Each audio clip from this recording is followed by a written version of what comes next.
বন্ধুরা, যারা দক্ষিণেশ্বরে পুজো দিতে আসতে চান তারা মেট্রো স্টেশন থেকে নেমেই একটু হেঁটে ডান দিকের রাস্তা দিয়ে একটু হেঁটেই স্কাইওয়াক ব্রিজ পাবে।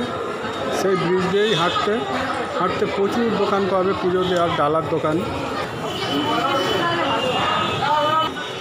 এই যে বন্ধুরা, ডালার দোকান এগুলো ডালা এক দুই করে পড়ে 137টা দোকান আছে। বন্ধুরা, ডালা নিয়ে 1 নম্বর বা 2 নম্বর সিঁড়ি দিয়ে নেমে গাড়ি গ্যারেজ করে যেখানে, সেইখান দিয়ে লাইন শুরু হয়ে গেছে।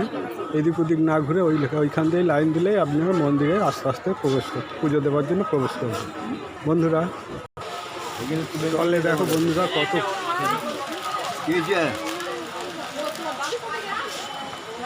এটা ওই ছবির মতো এটাই না ওইটা